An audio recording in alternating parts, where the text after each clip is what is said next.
Hello दोस्तों, कैसे हैं आप सब लोग। आई होप आप सब लोग खुश होंगे और स्वस्थ होंगे। तो स्वागत है आप सभी का मेरे एक और खूबसूरत सफ़र में। आज का वीडियो मेरे लिए थोड़ा ख़ास है क्योंकि आज मैं आपको सिर्फ अयोध्या की सैर नहीं करवाने वाली हूँ, बल्कि आपको अपनी उस यात्रा का हिस्सा बनाने वाली हूँ जो हमारे लिए सिर्फ एक घूमने फिरने का सफ़र नहीं था। अयोध्या का सफ़र हमारे लिए आस्था, शांति, खुशी और बहुत सारी खूबसूरत यादों से भरा था। तो ये है हमारा होटल, ये है ओरियो। हमारे साथ आया था, जो आया है कुत्ता वो है। वो अंदर मंदिर में नहीं ले जा सकते, इसलिए उसे होटल के पास हमने बांध कर रखा और वहाँ लोगों को बताया कि ये इसका ख्याल रखने के लिए। तो सबसे पहले शाम 5 बजे हम अयोध्या पहुँचे। करीबन शाम के 5 बज रहे थे। हम काफ़ी लंबा सफ़र था क्योंकि हम कार से आए थे। हम पहले बिहार से अयोध्या आए और अयोध्या से महाराष्ट्र आए थे। तो पहले अयोध्या दर्शन किए हमने। तो सुबह हम करीबन 10 बजे के करीब गांव से निकले थे, बिहार मुजफ्फरपुर से, और शाम को 5 साढ़े 5 बजे के करीब अयोध्या पहुंचे। हमने पहले होटल लिया, वहाँ जाकर हमने अपना सामान रखा, थोड़ा फ्रेशन अप हुए, कुछ देर आराम किए। लेकिन दोस्तों, अयोध्या पहुंचकर होटल में ज़्यादा देर तक बिताने का मन ही नहीं कर रहा था। मन में बस यही चल रहा था कि अयोध्या में है और अयोध्या को महसूस करना है बाहर जाकर। इसलिए थोड़ी देर बाद हम निकल पड़े। मन में बस यही था कि अब हम उस अयोध्या में हैं जहाँ जिसके बारे में बचपन से सुनते आए हैं। अयोध्या में हमारे सबसे पहला पड़ाव सरयू नदी, पवित्र सरयू नदी था। शाम का समय था और सरयू नदी का वातावरण बहुत ही शांत और सुंदर लग रहा था। जैसे ही हम सरयू नदी के किनारे पहुँचे, मन में एक अलग ही शांति महसूस हुई। हमने वहाँ स्नान किया, ध्यान किया और भगवान को थोड़ा याद किया। मन में बस यही चल रहा था कि मैं यहाँ शूट नहीं कर पा रही हूँ क्योंकि नदी में मोबाइल ले जाना थोड़ा रिस्की था, इसलिए मैं शूट नहीं कर पाई। फिर भी मैंने जो महसूस किया आपके साथ शेयर कर रही हूँ ना। मुझे लगता है बहुत मुश्किल है। कुछ पल ऐसे होते हैं जिन्हें कैमरा रिकॉर्ड नहीं कर पाता, बस दिल रिकॉर्ड करता है। सरयू नदी के बाद हम पहुँचे हनुमानगढ़ी मंदिर। अयोध्या आकर हनुमान जी के दर्शन किए बिना यात्रा अधूरी सी लगती है।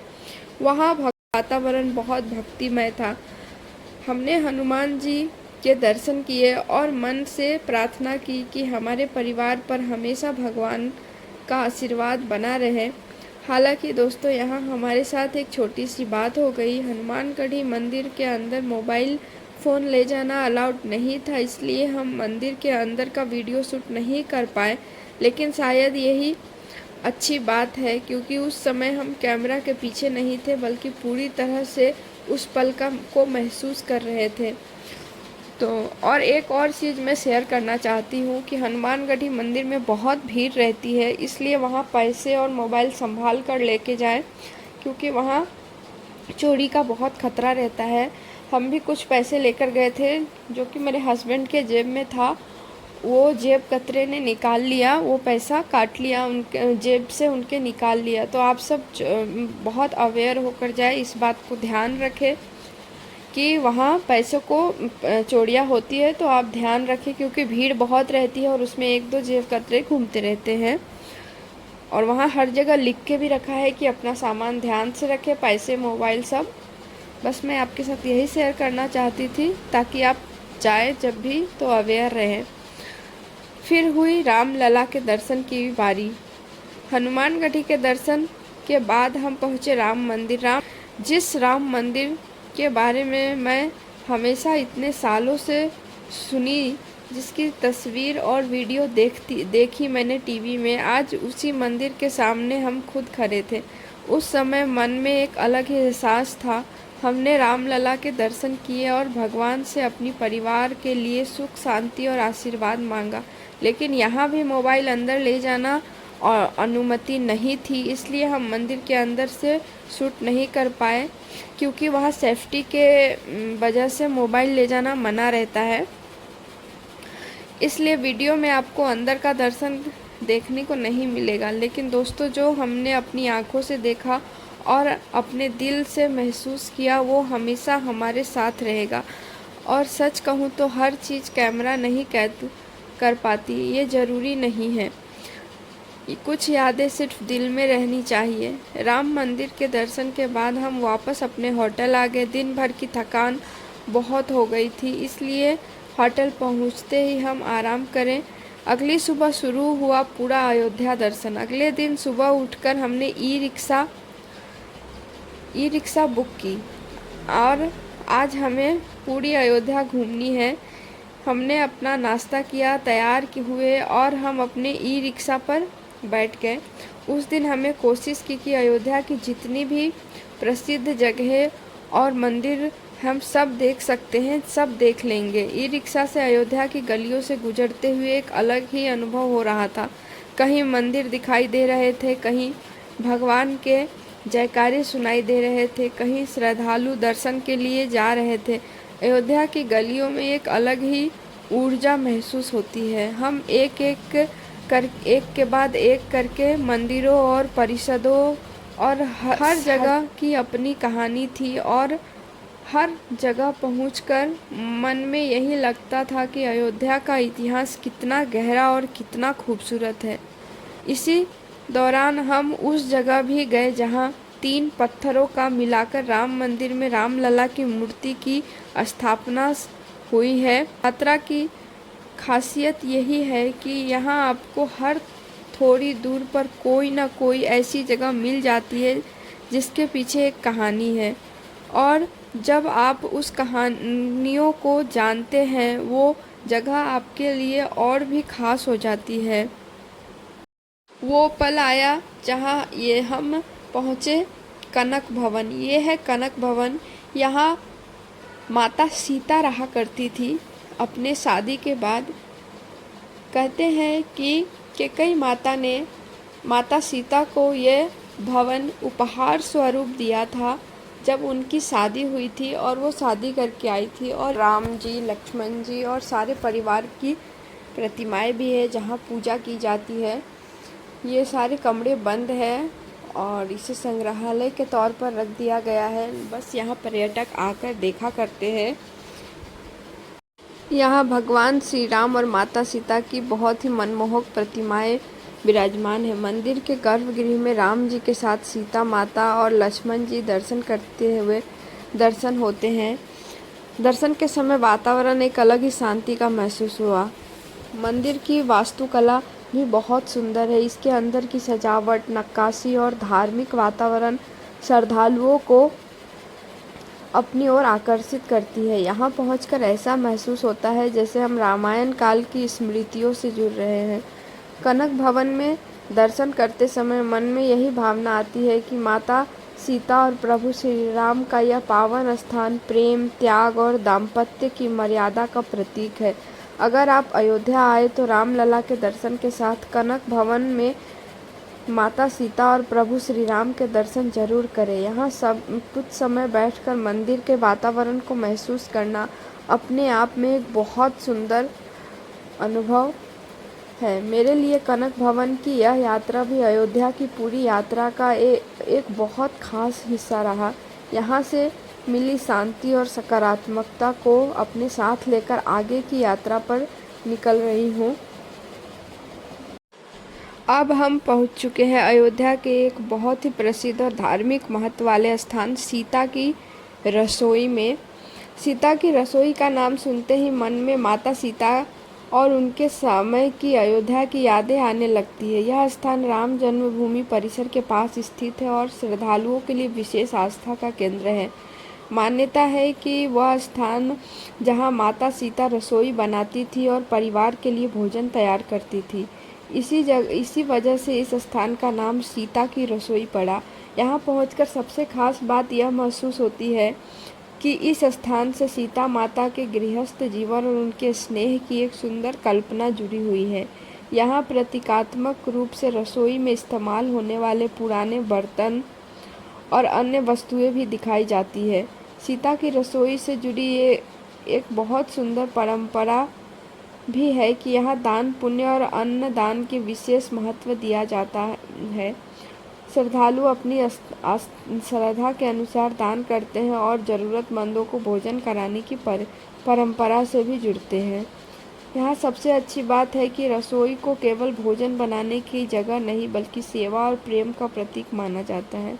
माता सीता की जीवन में हमें त्याग, सेवा और प्रेम और परिवार के प्रति समर्पण की प्रेरणा मिलती है। इस अयोध्या के श्रद्धालुओं के लिए यह जगह भी खास है क्योंकि यहाँ भगवान श्री राम और माता सीता के जीवन से जुड़ी परंपराओं को बहुत करीब से महसूस किया जाता है।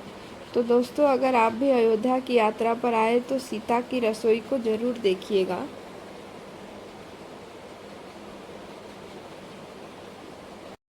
अब हम पहुंच गए हैं सरयू नदी, पवित्र नदी सरयू। ये सरयू सिर्फ एक नदी नहीं है बल्कि अयोध्या की आस्था, संस्कृति और भगवान श्री राम की कथा से गहराई से जुड़ी हुई है। इस नदी का उल्लेख रामायण और अयोध्या की धार्मिक परंपराओं में भी मिलता है। मान्यता के अनुसार भगवान श्री राम ने अपने पृथ्वी लोक के जीवन की लीला समापन करने के लिए सरयू नदी के तट पर आए और यहाँ जल समाधि ली थी। कहा जाता है कि जब प्रभु श्री राम की पृथ्वी पर अपनी लीला पूर्ण करने का समय आया तब वे सरयू नदी के तट पर आए और सरयू में प्रवेश करने के अपने दिव्य धाम को स्थापन किया। इसी कारण अयोध्या में सरयू का यह तट श्रद्धालुओं के लिए अत्यंत भावुक और पवित्र माना जाता है। आज जब इस जगह हम आए तो बहुत अजीब सी एक भावना महसूस, शांति महसूस हो रही थी। घाट पर होने वाली आरती, मंदिरों की घंटी, जय श्री राम के जयकारे इस पूरे वातावरण को और भी भक्तिमय बना देता है। मेरे लिए इस जगह पर आना सिर्फ एक यात्रा का हिस्सा नहीं बल्कि भगवान श्री राम की पावन नगरी में उनकी अंतिम लीला से जुड़ी परंपरा को महसूस करने का एक भावुक अनुभव है। अगर आप अयोध्या आए तो इस जगह पर ज़रूर आए। यह थोड़ा दूर पड़ता है मंदिर से, जहाँ आप होटल लेंगे या फिर मंदिर के पास ही होटल लेंगे तो वहाँ से थोड़ा दूर पड़ता है, लेकिन यहाँ आना वर्थ इट है क्योंकि यहाँ आकर आप बहुत कुछ महसूस करोगे कि भगवान श्री राम यहाँ पर आए थे और ये सोचकर ही बहुत अच्छा लगता है। उन्होंने यहाँ पर अपनी शरण रखे थे। तो सरयू नदी ज़रूर आए। सरयू नदी के किनारे राम की पैरी अयोध्या के प्रसिद्ध घाटों में से एक है। यहाँ घाटों की सुंदरता श्रृंखला है जहाँ श्रद्धालु सरयू में स्नान, पूजा अर्चना करते हैं। इसके आसपास कई प्राचीन और पवित्र और प्रसिद्ध मंदिर भी हैं। नागेश्वर मंदिर सरयू के तट के पास स्थित एक महत्वपूर्ण शिव मंदिर है। धार्मिक परंपरा में इसे भगवान शिव की समर्पित अयोध्या के प्रमुख मंदिरों में गिना जाता है। मान्यता है कि इसका संबंध भगवान श्री राम के पुत्र कुश से जोड़ा जाता है। सरयू के तट के आसपास आपको राम की पैरी, लक्ष्मण घाट, जानकी घाट, अन्य धार्मिक घाटों के दर्शन भी होते हैं। इस घाट की अपनी अलग धार्मिक पहचान और मान्यता है। सुबह के समय यहाँ आना बहुत अच्छा लगता है। यहाँ आकर ऐसा महसूस हुआ जैसे अयोध्या के धार्मिक सिर्फ मंदिर के अंदर ही नहीं बल्कि सरयू की धारा और उसके पूरे तट पर बसी हुई है। जब हम इस पावन सरयू को देखते हैं तो भगवान श्री राम से जुड़ी अयोध्या की अनेक कथाएं और परंपराएं मन में जीवित हो जाती है। यहाँ घाट के आसपास खेलने के लिए भी जगह है। तो कुछ ये विद्वतम है मेरा बेटा, तो ये इसने ज़िद की कि मुझे गाड़ी चलानी है, तो फिर वहाँ उसने गाड़ी चलाया। थोड़े बहुत सामान भी बिक रहे थे तो हमने देखे, हमें तो कुछ जो पसंद आया वो हमने लिया और फिर हम वहाँ से अब निकल गए अपने होटल के लिए। तो अब हमारी अयोध्या से विदा लेने का समय आ गया था। हमने होटल पहुँचे और सामान पैक किया चेकआउट करने के लिए, क्योंकि अयोध्या से अब बाहर निकलने का मौका आ चुका था। हमें अब जाना था यहाँ से। वापसी में रास्ते में अपनी यात्रा के बारे में और खूबसूरत यादों की नज़ारे लिए, साथ ही उन पलों को भी याद किया जो हमने अयोध्या में बिताए हैं। दोस्तों, इसी तरह हमारी अयोध्या यात्रा अपने अंतिम पड़ाव पर पहुंच रही है। इस यात्रा में हमने बहुत कुछ देखा, बहुत कुछ महसूस किया और सबसे बड़ी बात, बहुत सारी खूबसूरत यादें अपने साथ लेकर जा रहे हैं। अयोध्या भले ही पीछे छूट रही है, लेकिन यहाँ बिताए हर पल हमारे साथ हमेशा हमेशा रहेंगे। मन में एक संतोष भी है कि भगवान श्री राम की पावन नगरी में जाकर हनुमान जी और राम लला के दर्शन किए। साथ ही यह इच्छा भी थी कि जब भी मौका मिले एक बार फिर अयोध्या ज़रूर आऊँगी। किसी भी यात्रा की खूबसूरती सिर्फ इस बात में नहीं होती कि हमने कितनी जगहें देखी, बल्कि इस बात में होती है कि उस यात्रा ने हमारे दिल को कितना छुआ है। तो इसी के साथ हमारी अयोध्या यात्रा का खूबसूरत सफ़र यहीं समाप्त होता है। अगर आप सबको यह ब्लॉग पसंद आया तो खुशबू की दुनिया को सब्सक्राइब करें और हमारे परिवार के साथ जुड़े। फिर मिलेंगे एक नई जगह, नई कहानी और नई यादों के साथ। Thank you for watching. Bye.